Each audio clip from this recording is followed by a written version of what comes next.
guess this isn't.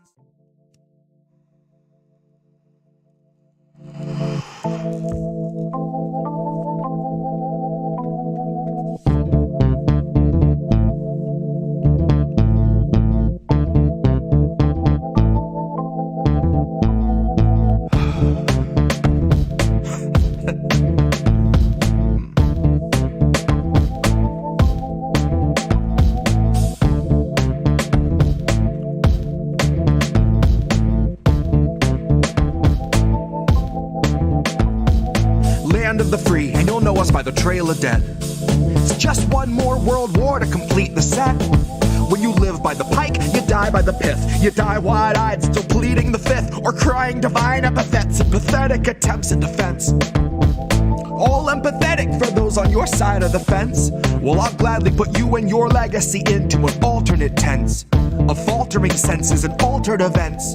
Like hun, it ain't a hearse, it's a reaper's stretch. Ah, how sweet, she said. Bunch of hordes in the street like it's Evil Dead. Where the thin blue line meets razor's edge. And where the corporate ladder ascends to a steel-toed boot that awaits on the ledge. You'll be licking it fresh at your boss's request till it stomps each finger and watches you fall to your death. And drown in an ocean of debt. Gone with the fodder who gathered to honor the patient left, who purity tested themselves into sections, step by step, till the next election, when it's just one them and the sound of their well-read theorized breath. That's harm reduction for the lowly cost of you holding your nose and just openly buying the theft. Maybe that's all in the flick of the pen. Maybe we're all one unmarked van from a trip to the pen, being guarded by pigs who exist on a diet of dying breaths of much worthier men. Honey, heaven's expecting you. Just don't get too hung up on who they let in. Just look up at the shine of the pearly gates. You don't need to worry if there's lead in the paint.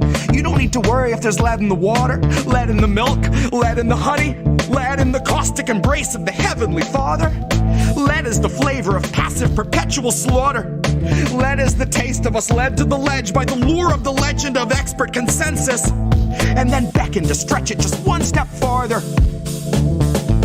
And I hope all the folks who were boastfully gloating and toasting themselves as the heroes of COVID for boosting their boosters and doing their part are now equally thrilled to be starstruck martyrs. All laid in a government grave with anonymous markers, like you're back from the carvers and off to the splicer. You're the very first wave to be slain in the war against Pfizer, that 100 years war against Pfizer. They are thinning the crowd that is striking right now to bleed adequate pay from those inhuman misers, who all sit in their office and designate coffins to people regarded as nothing but profit for Kaiser. Still the Dems want you nicer. Dems want you softer. Dems want you kinder. Yeah, they all want you graciously starving in silence. You will speak when you're spoken to. Rest of the time, you and all of us peasants are merely depressing statistics neglected in Congress's binders. All bled, bone dry, then fed to the grinder. Our headstones line each step as reminders. That's a lesson in object permanence learned in the furnace by workers consigned to the fire. Workers bled, bone dry, then fed by the fed to the grinder.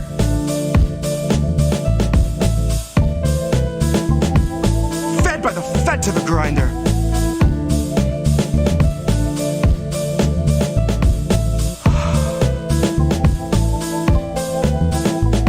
Now the Fed went straight to your head. Mind what you hide in your sighs unsaid, and your eyes turn blind to the signs unread. Flag bright red, so you let it in bed. You let it inside, and you'll see that it's fed. Never you mind that it grinds your wealth into bread for itself, then it bleeds you dry, then it dines on the dead.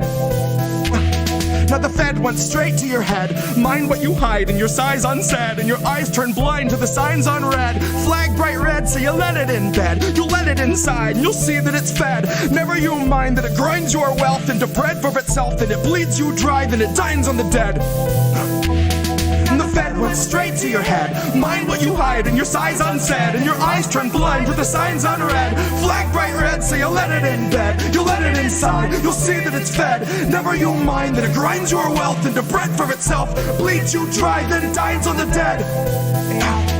The Fed pen went straight to your head. Mind what you hide and your sighs unsaid, and your eyes turn blind to the signs unread. Flag bright red, so you let it in bed. You'll let it inside and you'll see that it's fed. Never you mind that it grinds your wealth into bread for itself, then it bleeds you dry, then it dines on the dead. Here's where our leaders would see us all led. Here's where our leaders would see us all led. Here's where our leaders would see us all led. Here's where our leaders would see us all led.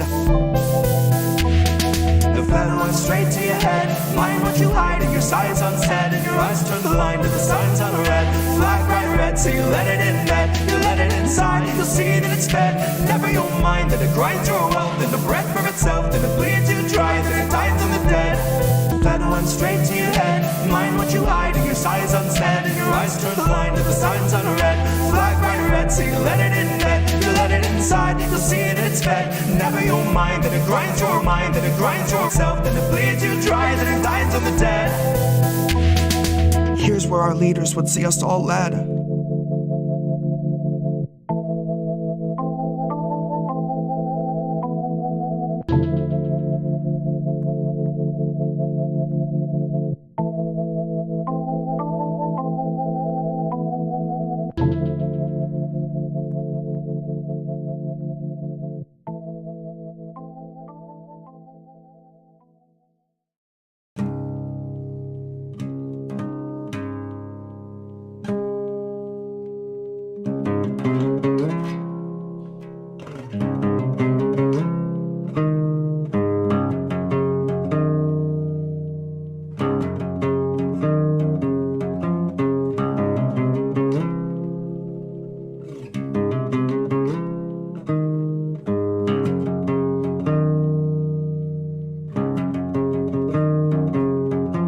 Legend says that Hercules swept Cerberus right off his feet and effortlessly set him down softly as a songbird.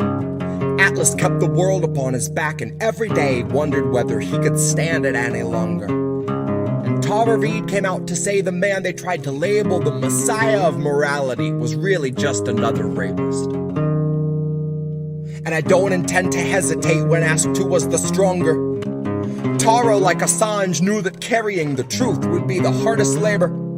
Tara knew that her assailant wasn't gonna make us any safer, and knew he's just the type of man to hand a decent foreign leader US-printed walking papers, and knew he'd be relentless and aggressive in the war he'd wage upon her very character, that his attempts to weaken and degrade and embarrass her would be her only compensation.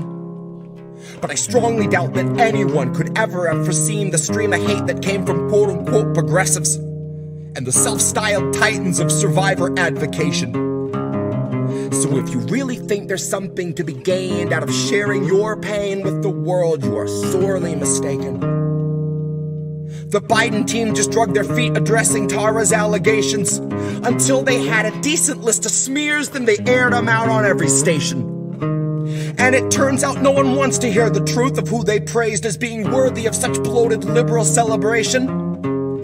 That no one wants to really know the person they've so valiantly defended, even when it meant they had to gloat and shit all over someone braver than they'd be if given the occasion. Now cue the faceless comment squad invasion. Cue those fuckers crawling out the woodwork to come analyze the way you wore your hair and what you wear. Like your appearance waives your rights, or that somehow you're the reason for your situation. Somehow they've decided you should bear responsibility for what such monstrous men insist on doing. Somehow they're deluded by the empty, hypocritical, and useless fucking platitudes that bastard keeps on spewing. And I think it's very telling that the best of their excuses when they try to come and justify our president's abuses is a hearty butt Trump. In which case I'll remind you that you never saw the news attempt to sell us Donald Trump like he was morally upstanding or a decent human. But when Joe says something bigoted or ogles someone's little kid, CNN says, isn't this refreshing? Biden's like a mix of JFK and FDR with all the finer parts of Harry Truman. Christ, I know that they don't think that we're the brightest, but at least pretend we got a couple lumens. Ask yourself if you have ever questioned what they fed you, or do you just shut your eyes and then consume it? And now ask yourself if you ate every one of Biden's lies under guise of harm reduction and the promise of a slight improvement. And now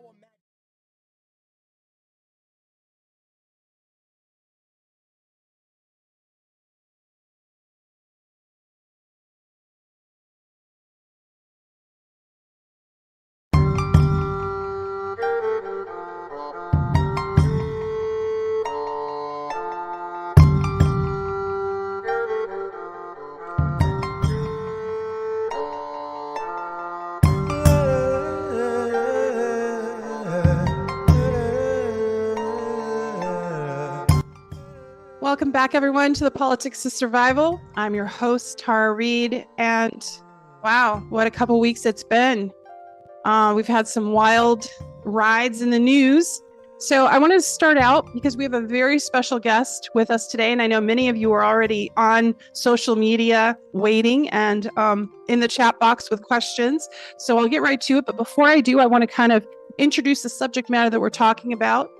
As many of you are aware, there is a young 21-year-old National Airman, Guardsman from Massachusetts, who has been charged now as of Friday with the Espionage Act and several other counts for releasing documents, leaked documents for the Pentagon. And these documents, the subject matter of them are quite astounding. And for many of us, we knew there's a lot of lies around this proxy war the U.S. and NATO is fighting via Ukraine against Russia. Many of us know that. But these documents really revealed a lot, lying about the numbers of casualties, lying about the way the money is being handled. There's also been some embezzlement. And the documents showed many things. Also, that the U.S. has been spying on allies. And there is other revelations. But rather than the media focusing on those revelations and the substance of these leaks, they're going full board helping the intelligence community catch the whistleblower, and also working with an organization called Bellingcat. And we'll get into that when we talk to Ray, but in the show. But this movement that we have towards media colluding with the intelligence community in censorship, in controlling the narrative, and now with going after this 21-year-old, when you're faced with the Espionage Act, as many of you know, it's very, very serious. And this young man could end up with decades in prison. And it's what Julian Assange is facing, up to 175 years, and he's not even a U.S. citizen, for simply publishing the truth. Now, we're going to analyze all of this, but first I wanted to show a brief clip of Tucker Carlson and Glenn Greenwald, the investigative journalist that did a documentary and was also portrayed in the film Snowden, when he worked with the case of Edward Snowden, who was a CIA analyst that whistleblew and did leave the country after he was going to be charged with espionage. But he revealed how the U.S. government was engaging in mass surveillance. Julian Assange revealed many war crimes, including the coup in 2014 of Ukraine, which now you bring us up to history, at this point of history, and we're in this, NATO-backed proxy war against Russia. So I wanted to show this clip as they're talking about the media collusion with intelligence and how it's changed, and then we'll go in deeper with our guest. So here's the clip. And Reade, could you play it out for us? Personal. He's the host of System Update on Rumble. He broke, of course, the most famous leaking story in American history, the story of Ed Snowden. He joins us tonight. Glenn, thanks so much for coming on. I should say, and I'll just be quiet and let you speak since you know this better than anyone, but we left out a lot of details that are being reported in the Washington Post, the New York Times, et cetera, tonight about the leaker and where this all came from, because honestly, I don't believe anything, and it's very hard to know what's true. We're all being spun, we're all being lied to, and we just didn't want to repeat the lies. So with that, what do you make of this?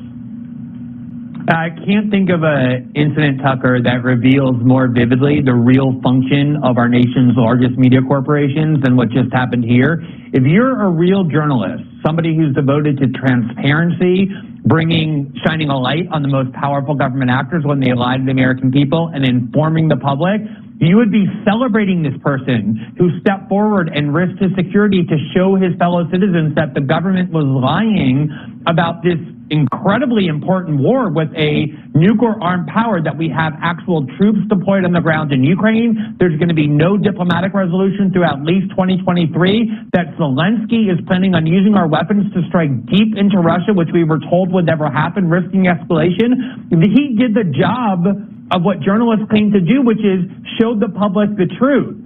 If you work for the intelligence agencies, you would be furious at this person. You would hate him because he revealed that you just lied. He exposed the truth about what you were doing. What's amazing is the New York Times, the Washington Post, all the people who were at that Pentagon briefing today think the way the CIA and the Pentagon think. They hate this person. It was the New York Times and the Washington Post that did the FBI's work and found the leaker and led the FBI to him. They're demanding that he be punished. They're demanding that the government clamp down and keep things more and more secret. What kind of journalist would ever do that, would want to see a leaker exposed and punished and then demand that the government keep even more secret? But that is what these media corporations are there to do. They love leaks when the CIA and Homeland Security tell them to leak. That's when they disseminate propaganda in the public, like they did during the Trump years when they leaked the transcript between Michael Flynn and Ambassador Kislyak, the most serious kind of leaking crime. The Washington Post did that. Nobody looked for that leaker. Nobody cared. Everybody cheered because it served the interests of the security state. But when it comes to transparency that undermines the agenda of these agencies and that proves to the American people what the truth is, it's amazing that these journalists are on the side of the government and will actually hunt down the leaker and demand that he be punished even more. Okay, I just don't understand. Thank you. So with that, I want to introduce someone who's actually a legend, who I have a great deal of respect for, and just spoke at the UN Security Council about many things, and I'll let him describe his time there. But he is a former CIA whistleblower himself. And as a former CIA member of the intelligence community that left it and started another organization. So I wanted to proudly introduce Ray McGovern. Ray, thank you for coming. You're most welcome, Tara. You'll have to forgive me for being a little hoarse here. I've got a head cold that just won't quit. I'm so sorry. Well, I hope you get better. And I'm just so honored to have you on the show. And I wanted to, you and I spoke on the phone a couple of times in the last couple of weeks. You were on the Kim Iverson show, and I really appreciate you doing that interview. We had just aired that last Friday. And since then, this whole Pentagon leaking thing has happened, and there's been, the documents floating around. It came from a gaming website called Discord.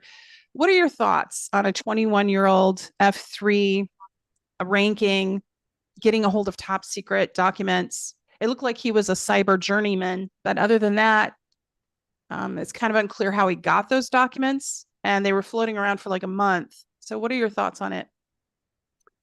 Well, to be a little flippant here, he was no just regular airman. He was an airman first class, right? Mm-hmm.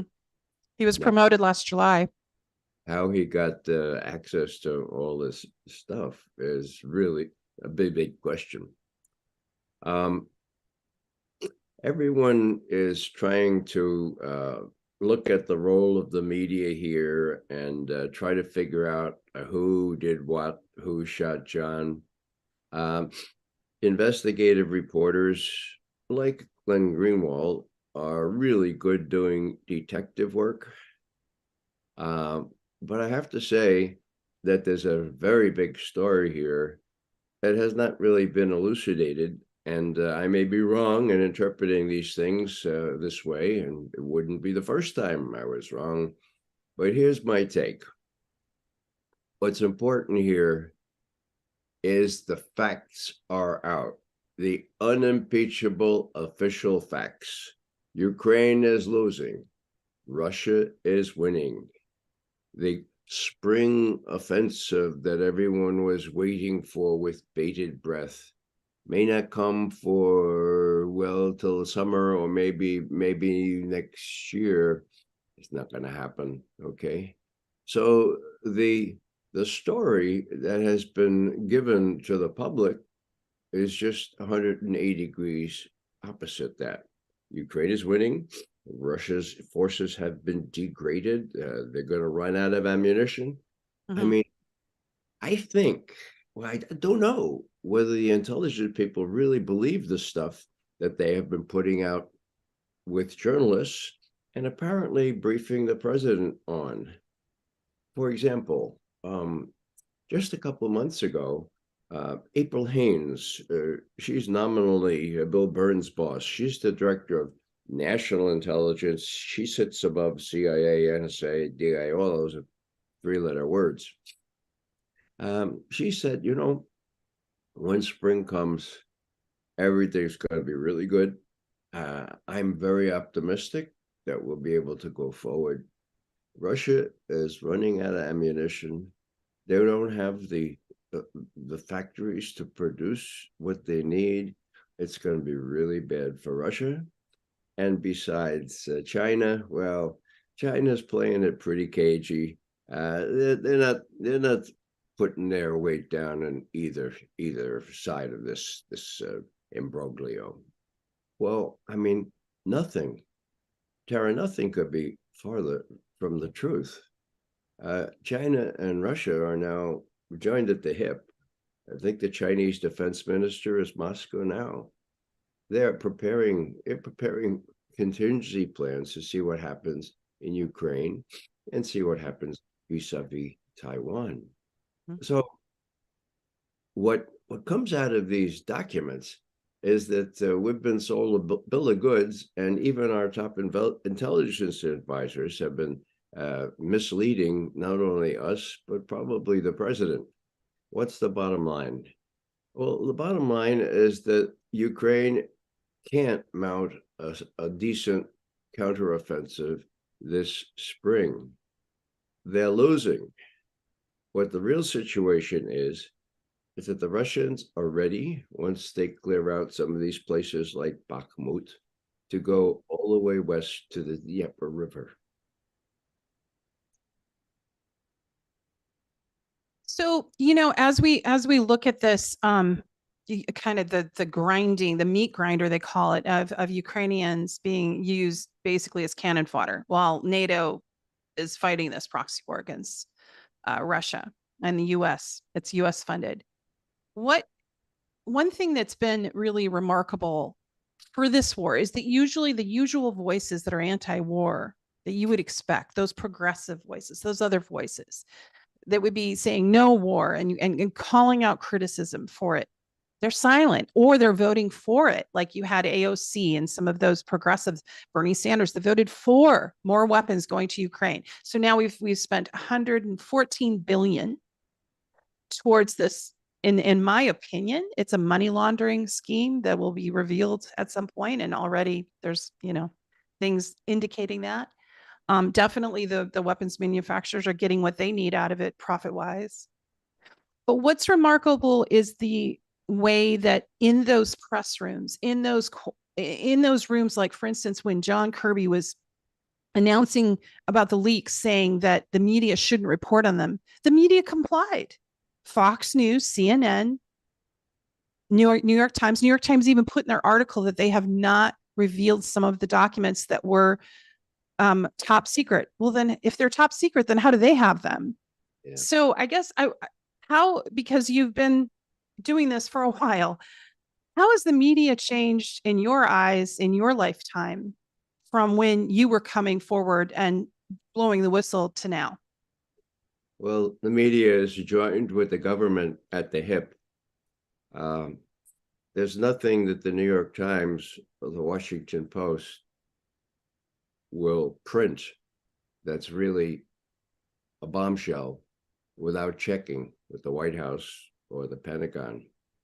That's not an overstatement. And therein lies a real important point.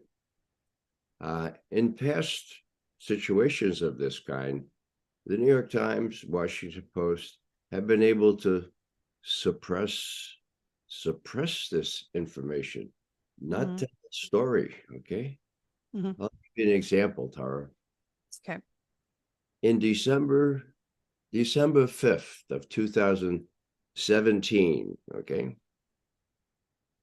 the head of the cyber firm that was supposed to do the forensics on the DNC computers and find out how the Russians exfiltrated all that stuff, he was put under oath.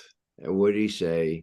He said, there is no evidence, no technical evidence that anyone exfiltrated those emails out of the DNC, not the Russians, not anybody else. Now, I remind you, December 5th, 2017. You do the math. Do Americans know that? No, they don't. Could they know it? Well, yeah. Trump's people forced that into broad daylight by making Adam Schiff of the House Intelligence Committee publish that on May 10, 2020. Oh, no one took any note. Still, the New York Times didn't publish on that. The New York Times have kept that suppressed for longer than Adam Schiff did. So what I'm saying here is an important point, I think, namely that the New York Times always has the option of just putting this down. That's just a bunch of crazy kids on a couple of computers. Right. But this time they didn't.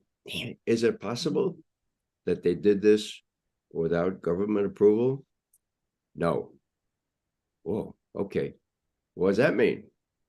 In my view, that means that given the damaging facts, official facts in these leaks, somebody in position of some importance in the administration told the New York Times, go ahead and publish it. We have to get this damn war ended. Maybe if the Americans see how much they've been lied to by our major leaders, maybe this will bring an end to it. My reconstruction of how this happened is precisely that. Now, whether it was this airman first class or not, who knows? There'll be a lot of detective work done on that. There's at least one or a couple of documents that look like they came straight out of the CIA Operations Center. Yeah, I have a question about that. Could you talk a minute, just a second, to explain to the audience, like some of those documents were gold. They look like originals. They're not copies. Okay, you're not looking at copies. You're looking at original documents, cables, whatever. Now, he was a cyber journeyman, which means that he would have access, right? Maybe if he hacked, I don't know. Like he was E3, which that ranking, it's Fort Bragg is where he was working out of. These are Pentagon documents that look like some look like they came straight from a meeting, but they're kind of like all different subject matters. What is your thought about how someone of that ranking could get access to those? It's a mystery, and that's why I say that I applaud people doing the detective work on this. Whether he acted alone, how he got access to CIA internal use only documents that, in my view, seldom, if ever, leave the CIA Operations Center. Yeah. It raises lots of questions. But I've been listening to people do all this detective work and also complaining about the media handling of this. And I have to say that that's, of course, appropriate, but they're missing the forest for the trees. Okay. What's the forest through the trees? The forest is, the truth is out there. Ukraine can't possibly win this war. There's one Defense Intelligence Agency analysis that says, this thing's going to drag on into 2024. Right. And nobody's gonna win. Another one says, well, there may be progress in the spring offensive. They may go as far as 20 miles. I mean, the thing is damning. And in one sense, to the degree that people focus on the provenance of this thing, who did it and how did this guy and all that kind of stuff, they're missing the big picture. What I'm thinking here is that people like Tucker Carlson, you had him on there interviewing Glenn Greenwald. Now, that must have been 2 days ago? A day ago. A day ago. Okay. Well, yesterday, at least I think it was yesterday, Mm-hmm. Tucker Carlson had a really damning 10-minute program. Yes. The It was title, the same program. Yeah. Mm-hmm. This is going to make you sick. Mm-hmm. Okay? And it almost made me sick. And I've seen a lot of this stuff in my years. Okay. So I was thinking back, if you got this color hair, you've been around a while, it can be an advantage. If you're around for Vietnam, for example. Right. Well, no, what I'm saying when I say, is Tucker Carlson the new Walter Cronkite? Okay, all you bloomers, you can be forgiven. Well, and as a matter of fact, Ray, we have your article up. Reef just showed it, and people, if they want to read it, can find you on Substack. Is that right? Not on Substack, no, on my No, on Ray, just on your website. All right, we have your website down in the notes, so we'll make sure if people want to click on it, they can. Yeah, what I'm saying here is that to understand what I say, Tucker Carlson may be this year's or this war's Walter Cronkite. Yes, and you can see it if you Google Walter Cronkite. It was really quite a memory that I raised in doing that. Yeah. Walter Cronkite was the most respected journalist that America had during the Vietnam years. Not saying too much, actually. Very well respected. Okay. Now, what happened? There was a countrywide offensive in South Vietnam with all the armed insurgents attacking every hamlet, village, town, province, and city at the end of January, at the beginning of February, 1968. Okay. It was called Tet Offensive, TET, because it happened during the Tet season there in South Vietnam. It took everyone completely by surprise because they attacked with 600,000 men. And guess what? General Westmoreland was keeping the number of enemy down to 299,000 Viet Cong under arms. So half that. So the duplicity came out. It really hit the fan after Tet. And as I say, Tet ended early February 1968. Walter Cronkite, at the end of February, says, we've done what we could in Vietnam. The only solution is to negotiate and get out of there. Whoa, that was big. Okay. Now, here's Tucker Carlson, a couple other people, well, Tucker especially, on this thing that's titled, This Will Make You Sick. He's saying, look, you've been lied to. These are facts. He had used some of the facts. And he says, now, get a grip, American people. A lot of you watch me. Millions, I think. You need to do something about this so that more people don't get killed. It's important not to kill more people, right? Now, I don't agree with Tucker on many things, domestic policy especially, but on this, he's dead right. So the question is whether he and perhaps others could turn this thing around by informing the American people, look, this is a fool's errand, and we ought to get out of there because, well, for lots of reasons, one being getting involved in a conflict, an armed conflict with Russia, whether it's proxy or not, is very, very dangerous. In a lot of the work that you did and you were able to establish, your foundation, could you, we have people that are in the chat that want to ask questions, but before they do, I just wanted to have you talk a little bit about what it was like for you to come forward at that time, and then the organization that you founded as a result. Oh, thanks, Tara. Yeah, a lot of people ask me when I like St. Paul, when I fell off my horse, when I told the light about the mask. Maybe in my view, you got on a horse and rode to as a hero. So depends on your perspective. Yeah, actually, it's not a really good analogy to what happened. Yeah. People don't know that Truman, who set up the CIA, set it up for one primary purpose, and that was he wanted one organization responsive to him alone, not to the Pentagon or not to the State Department, to whom he could go and say, I want you to tell me straight what's going on here in Russia, what's going on here in China, okay?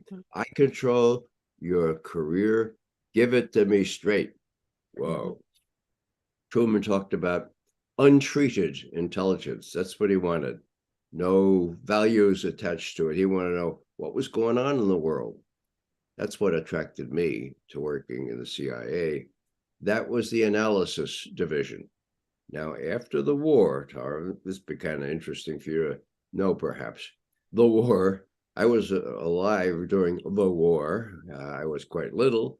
But after World War II, these very, very brave, courageous, and just really enterprising people came back from the OSS, the Office of Strategic Services, the forerunner to the CIA. They had jumped in behind enemy lines. They had overthrown governments. They had done all kinds of really, really sexy things. And they came and everybody in Washington clapped. And then they said, thanks very much. You want us to stay around? I mean, you got work for us? Now, the muckety mucks in those days, George Kennan among them, said, of course stay around. Don't go back to your universities or your law firms or your corporations. No, stay here, because the Russians are doing all kinds of stuff. They are overthrowing governments. They are assassinating people. They are doing all kinds of, we have to be able to do that too. Okay, so they're going to stay around. Then the question came, where do we put these guys? I mean, like, we can't have an agency for overthrowing governments or even for regime change. Oh, I know what we'll do. We'll put them together with the analyst division in CIA, and it'll be just one happy family, because the analyst division will have spies telling them information that they need to do analysis with. The covert action people will do all kinds of other stuff, but they'll be under one head, and they'll be just really great. It was a big, well, it was a structural fault from the beginning.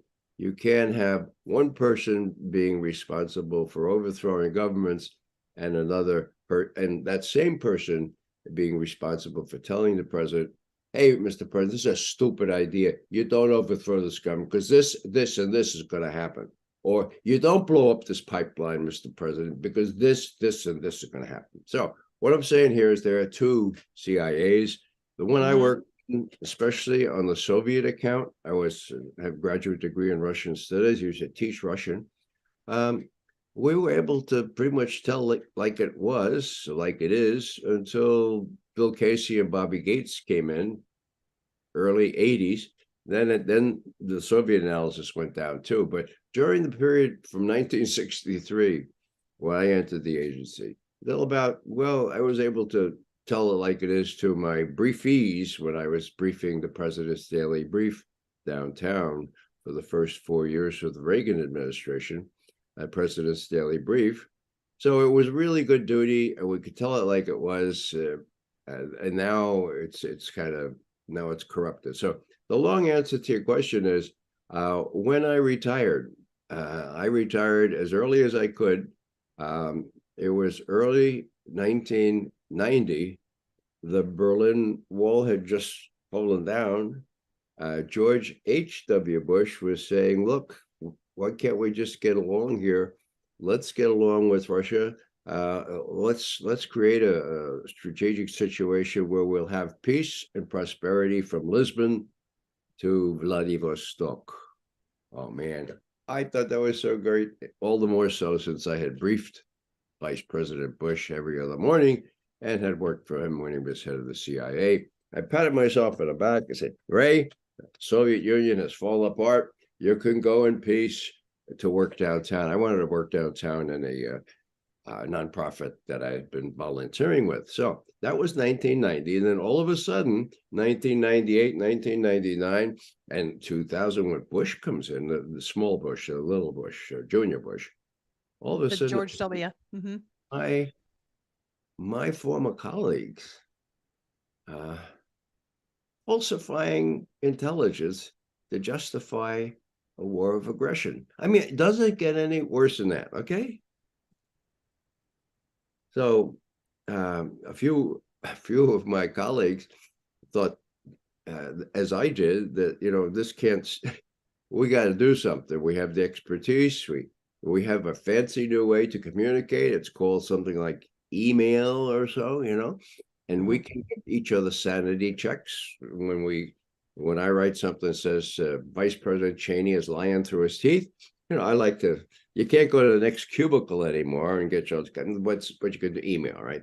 Right. So what happened was we formed our little group called the Veteran Intelligence Professionals for Sanity. Okay, sanity of which there was not an abundance in Washington at the time, and sanity to remind ourselves that we got to give each other sanity checks. We think we know what's going on, but the collective expertise of this collegial body can tell the president better than just one individual. And we wrote our first memo on the very afternoon, right after Colin Powell spoke at the UN, 5 February 2003. And we told the president, this is a lot of what the British call rubbish. It certainly doesn't justify a war.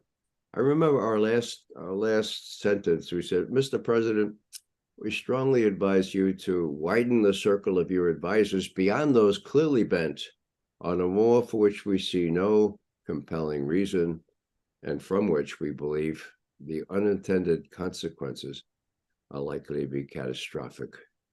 We take no pleasure in having been right about that. It was the worst thing I've seen the United States in a war of aggression. I'll just finish by saying that that's a technical term, war of aggression, defined by Nuremberg as the supreme international crime, differing from other war crimes only insofar as it contains the accumulated evil of the whole. Accumulated evil, think torture. I guess I should figure in. I should say it. So our mission became the same as it always was. No falling off any horse on the way to Damascus. Tell the truth. And we got some real resonance for a couple of our first memos to the president. But since then, they shut us down.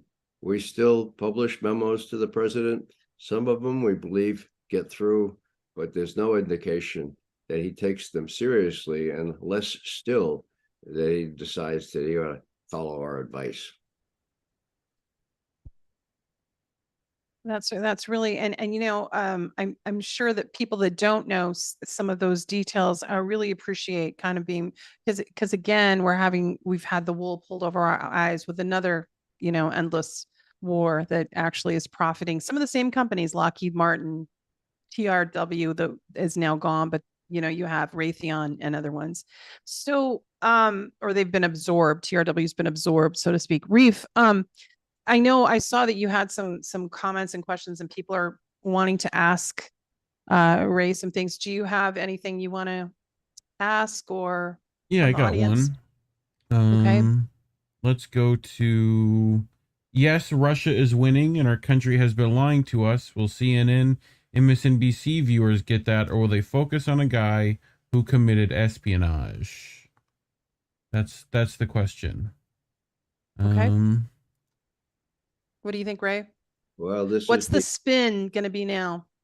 The classical diversion of attention. Who did it? Who released no attention to what this really means, to know not only that Russia's winning, but the counteroffensive so celebrated, so ballyhooed for months now ain't gonna happen. That it's the Ukrainians that run out of ammunition, not the Russians.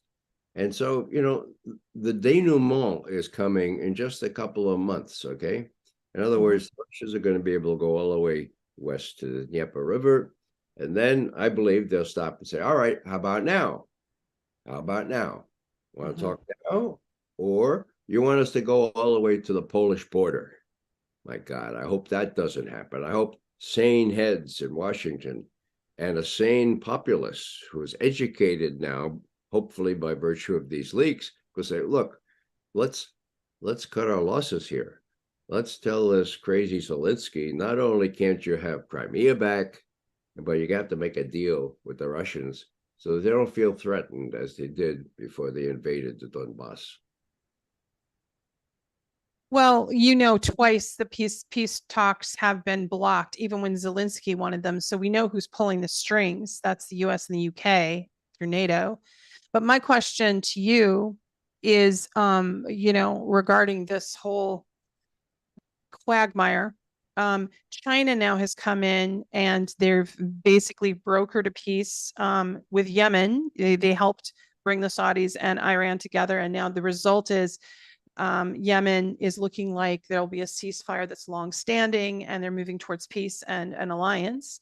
China is also now trying to broker a peace between Ukraine and Russia, and Zelensky said publicly he was open to that. The US, that's when Kirby lost his mind on national television, saying there couldn't be a ceasefire and was pushing back. I find it amusing they keep putting Kirby out there because he's not the most eloquent spokesperson for and you can tell when he's very agitated.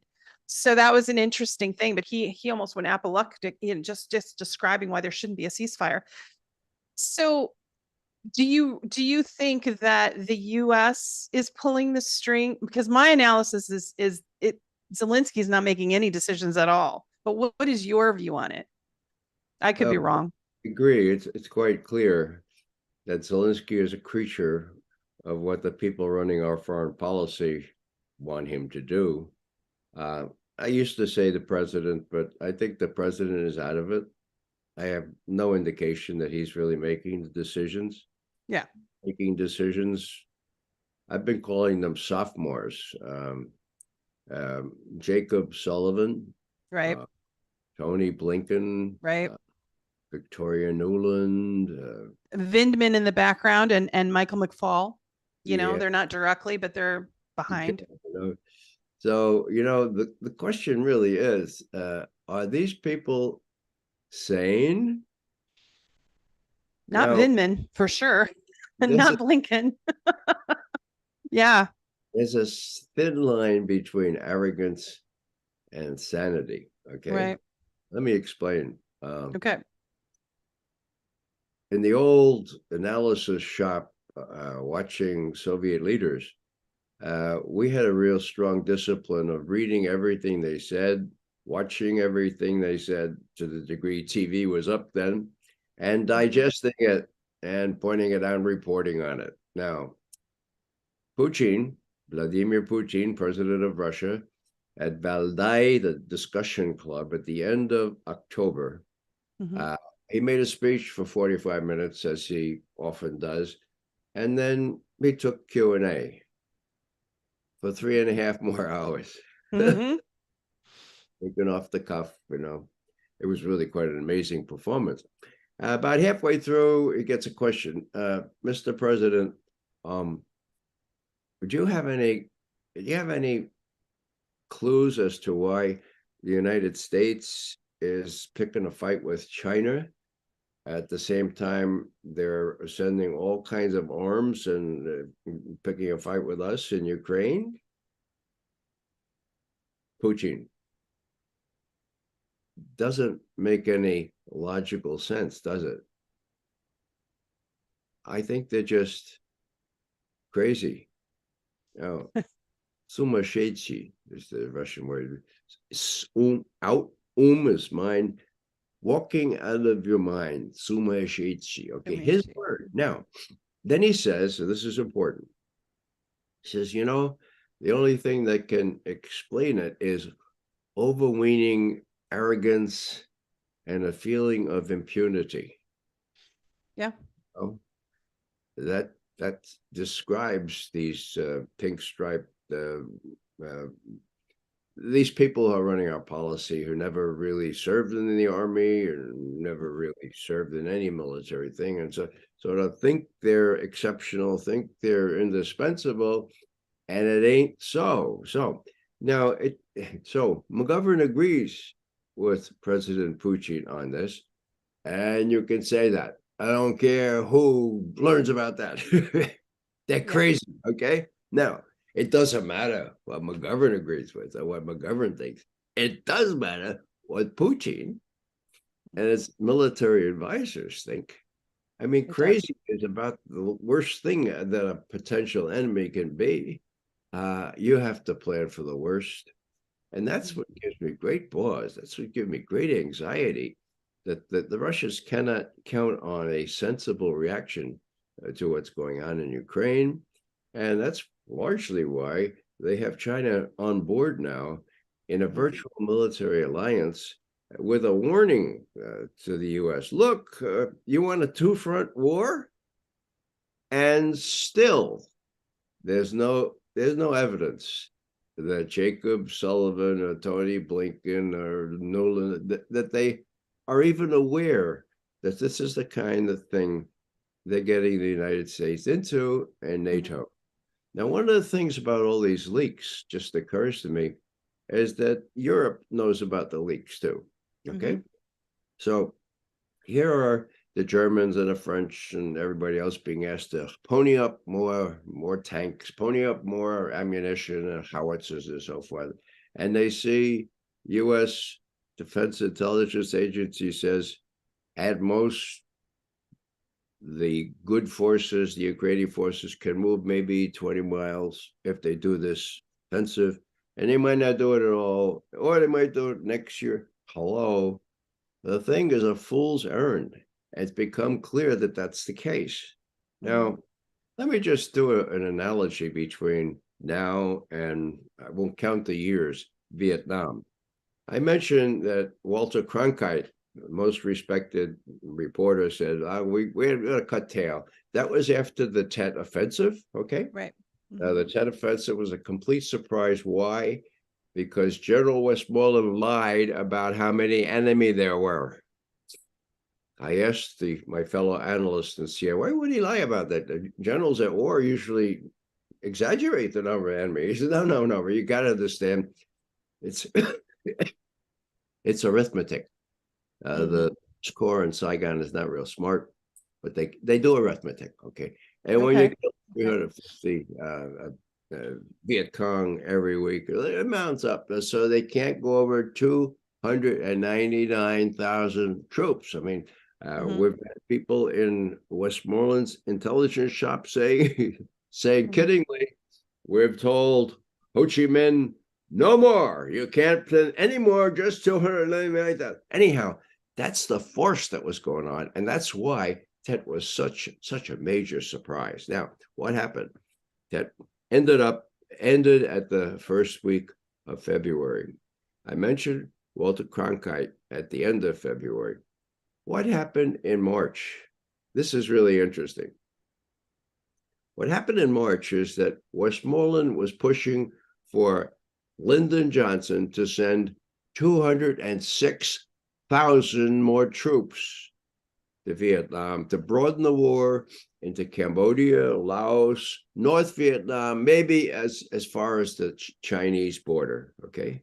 Now, there was a fellow in the Defense Department who knew all this. He was number 3 in the Defense Department. I'll tell you who his name is later. But he said, I better leak this because LBJ is going to approve this. And so he goes to the New York Times, Neil Sheehan and Rick Smith, and the New York Times on the 10th of March, 1968, publishes the fact that Westmoreland is asking for 260,000 more troops, okay? And that there's great dissension in the White House and the Pentagon. Should we do this or not? Okay. Then a very, very reputable person saw that leak and said, I'm going to leak the figures about the enemy's strength and show that Westmoreland was lying through his teeth. And that's why we lost so heavily at Tet. That fellow's name was Daniel Ellsberg. Yep. Now, we're talking 3 years before the Pentagon Papers.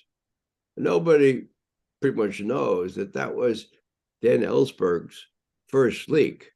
But when you put his leak about the numbers and you put the Pentagon person's leak about the Westmoreland's plans, put them together, LBJ says 5 days later, we've lost all support for the war. The leaks to the New York Times really hurt us. I was going to give Westy the 260,000 troops, but now we've lost it. Nobody believes me anymore, and I'm not going to run for president again. End of March 1968. So what am I saying here? I'm saying that leaks of this kind can be very, very salutary. A nice little footnote is that the first leaker, the one who released the damaging leak that Westmoreland was asking for 260,000, we know that LBJ was going to give them to him. That was a fellow named Leslie Gelb. He was number 3 at the Pentagon, and just before he leaked, he had been appointed the head of the Pentagon Papers operation by McNamara. So By McNamara, okay, so gotcha. very distinguished guy appointed by McNamara to do the Pentagon Papers thought it his patriotic duty to leak this, but he never told anybody. Dan Ellsberg pulled out his hair for years, couldn't find out who did it until Les Gelb died in 2019. Then Dan found out that it was Les. Now, why did Les keep that secret? Because he wanted to be distinguished. He was the president emeritus of the Council on Foreign Relations. He was in very good odor when they put him 6 feet under, okay? It ain't worth it, folks. Leak now and be proud of it.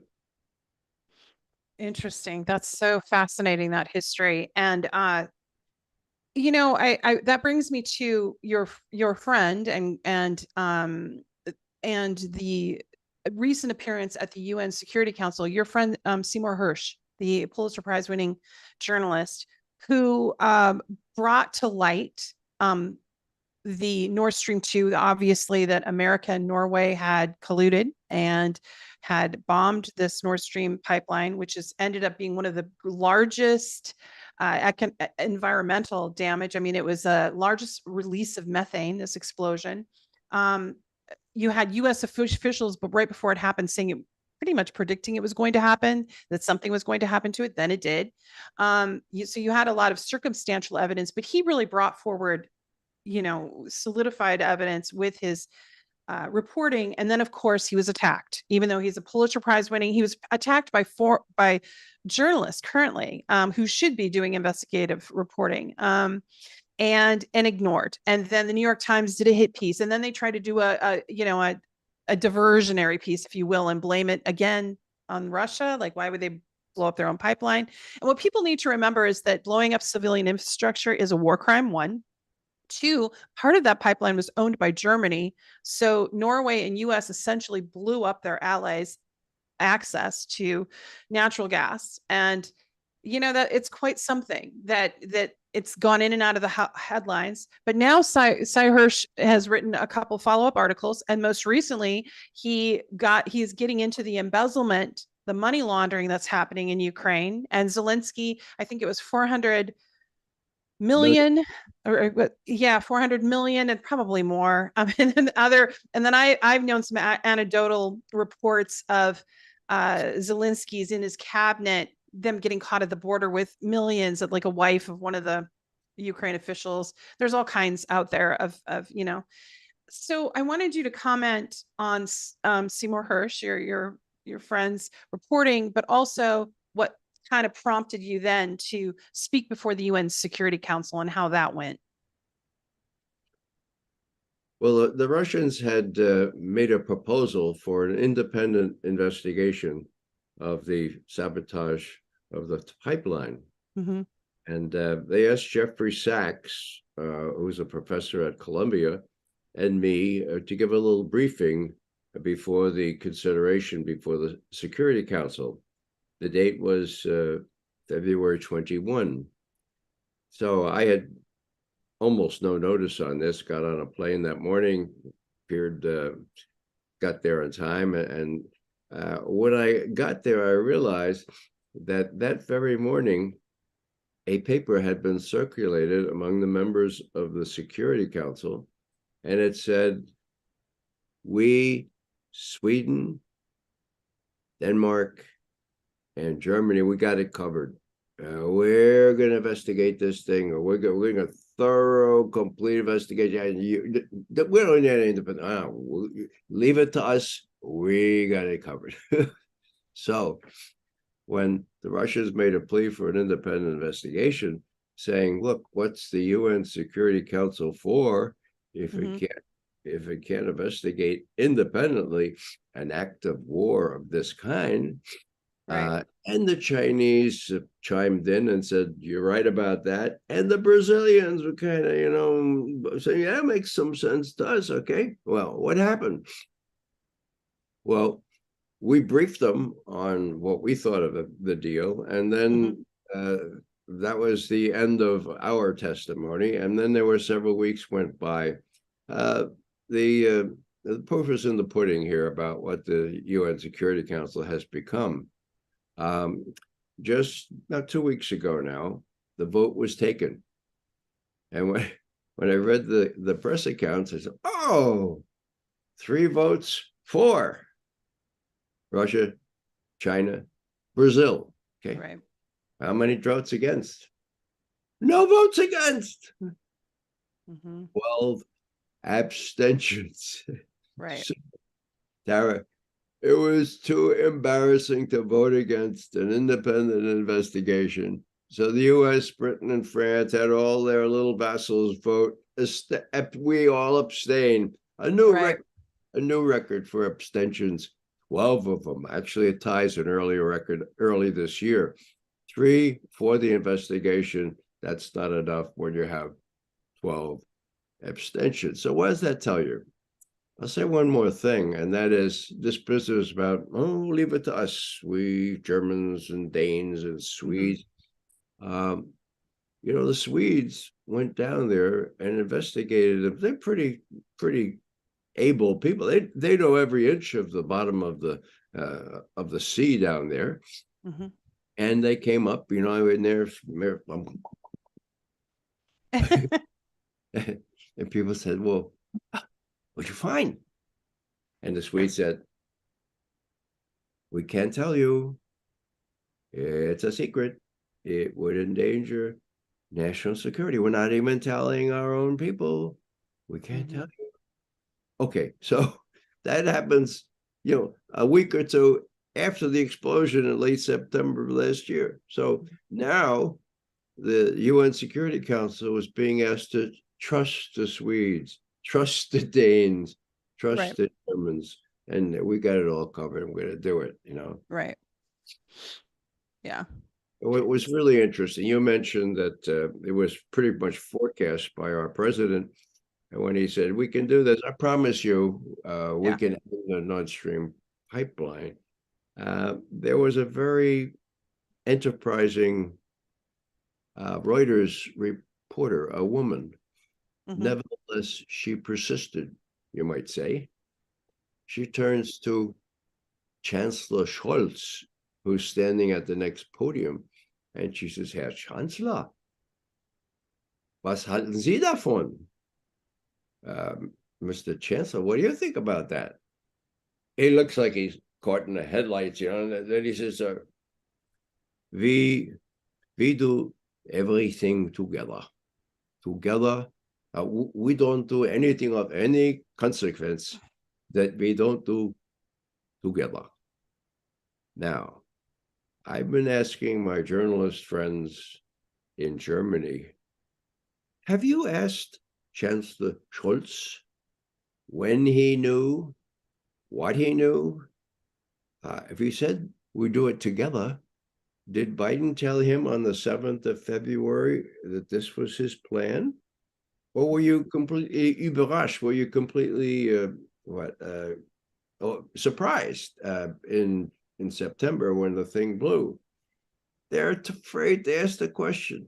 The Germans are so subservient to the United States still, 78 years after the end of the war, that they're afraid to ask these questions. Now, however, when it looks like the US official documents are admitting that Ukraine is a fool's errand in every sense of the word, well, will they put pressure? That is, the Germans will sit up and say, now, Chancellor Scholz, you're doubling our defense expenditures, and we have no gas to heat our homes or to run our industry. Do you think maybe you have a change of mind now? Well, I've been saying the Germans will grow up for many years now. They haven't yet. I guess there's always hope. I don't know if there's hope. I mean, I think we're on the verge of nuclear war right now, and you have these European nations that are economically been ravaged, and they're all in for this conflict that's grinding on. And now you have Germany is much more strict with the people like myself. We're speaking out against this proxy war, right? Openly. I was one of the speakers at the Rage Against the War Machine in DC a few weeks ago. In 2 weeks, I'll be in New York City. I'll be at another summit or peace summit for No More Endless Wars, and I'll be speaking there. So there's a small group of us that are speaking out without too many consequences. But in Germany, I talked to Alina Lipp, who went to the Donbass, and all she did as a journalist was simply ask some people how they felt about Russia coming there. And the people in Donbass, of course, wanted Russia to come and gave this response. It aired on German television. She had to flee Germany because she was threatened with prison. Her bank account was sanctioned, and her parents. And so they criminalized speech. So yeah, Germany's different, and they are quite firmly in the pocket of NATO and US interests. Although scary. This pipeline hurt their economy. So what is the logic behind some of these NATO countries being the vassals? And do you see, like you heard Macron about China backing away from Washington's kind of hawkish, pecking at China? What's your view? Do you think that Macron and others are going to start backing away now and not be such vassals? Or are we just going to keep going towards the edge of this war? Logical answer to that, Tara, is of course they should. There's a lot riding on relationships with China, economic relationships, especially for these West European countries. Mm-hmm. So it's not like they're going to have to follow every diktat that the U.S., acting through NATO usually, will tell them to do.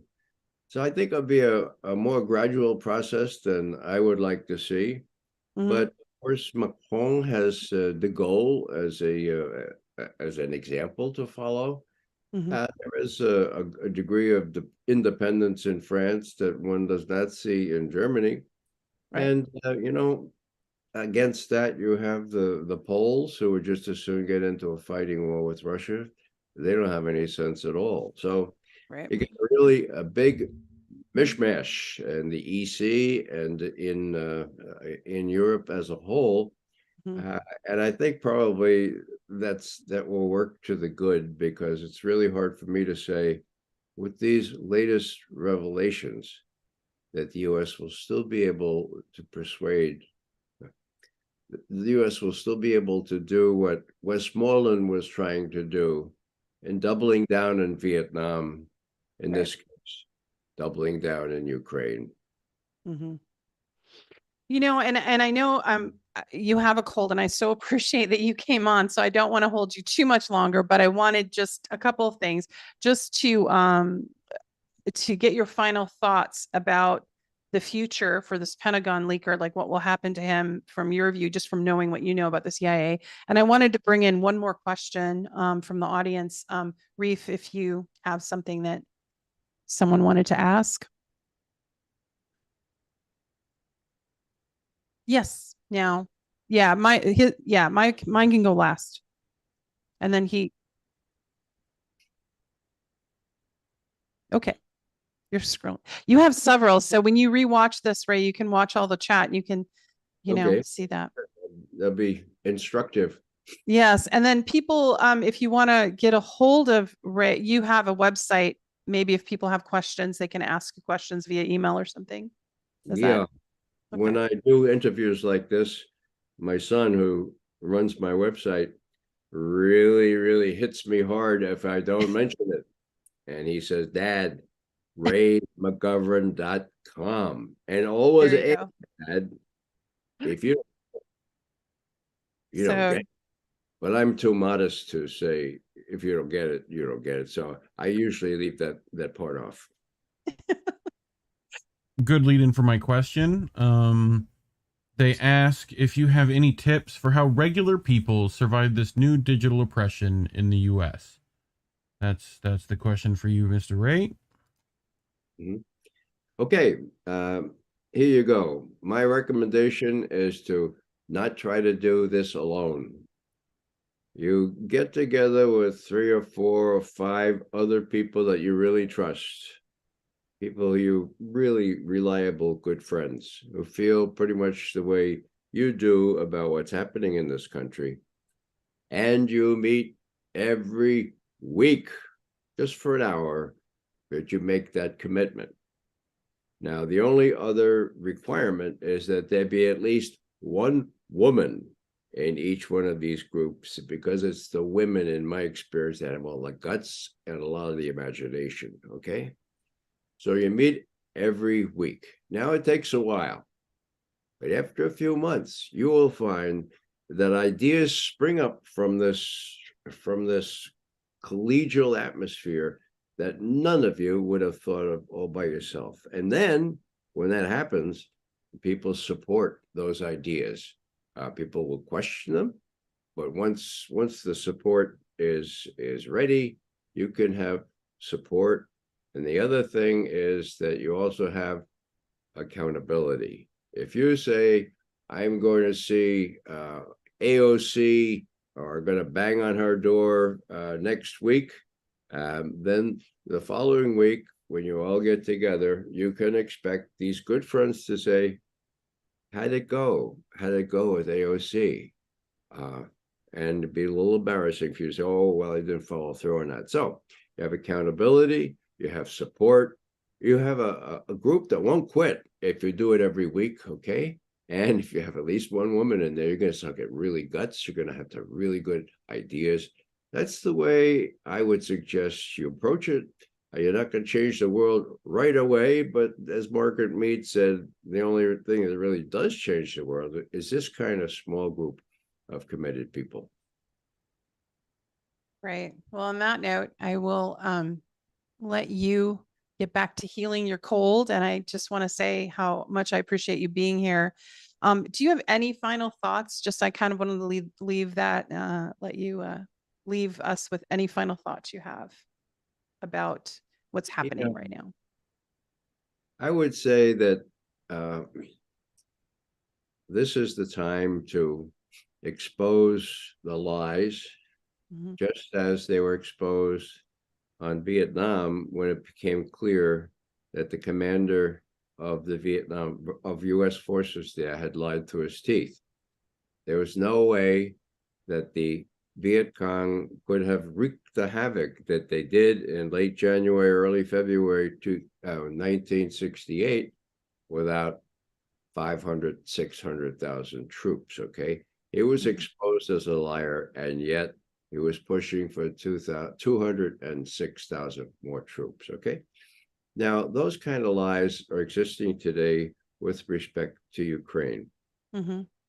And, Martin Luther King Jr., whose works I virtually commit to memory, whose works I use in every course that I teach.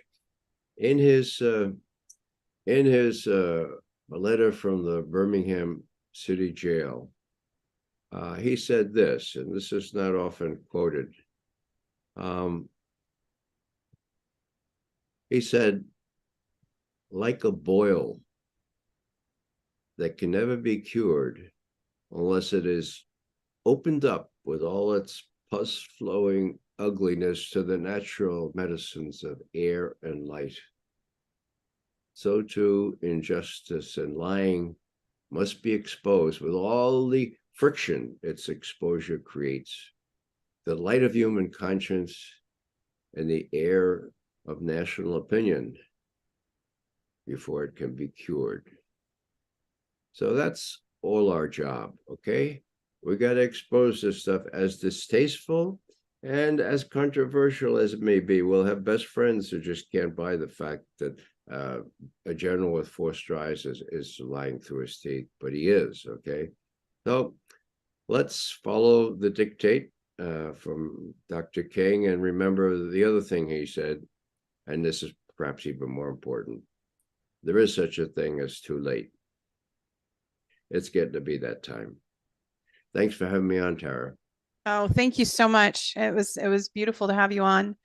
And to the audience, I want to thank you so much for joining us live. I know some of you came really early, so I appreciate that. And you can also watch this again on Rumble, YouTube, and all the different platforms, and Twitter as well, I believe. But I think for rewatching, you can do that. And then you can find me in 2 weeks. I'll be in Manhattan. I'll be in New York City, actually next weekend. What am I saying? Next weekend, April 22nd, from 1 to 5, I'll be moderating a panel. We'll be talking about world peace with Diane Sayre, the Senate candidate who is running against Kristen Gillibrand, stopping these endless wars. And, you know, Reeve, I didn't ask you this before the show, but do you happen to have that poster ready there? I'll be speaking with at that event with Scott Ritter, Diane Sayre, and many other luminaries. I believe the Libertarian Party will be there, and also the People's Party. So people from all different political backgrounds. I'm an independent, as everyone knows. So please join me next week, and thank you for joining tonight. And thank you, Ray McGovern. It was really wonderful to see you. Good night, everyone.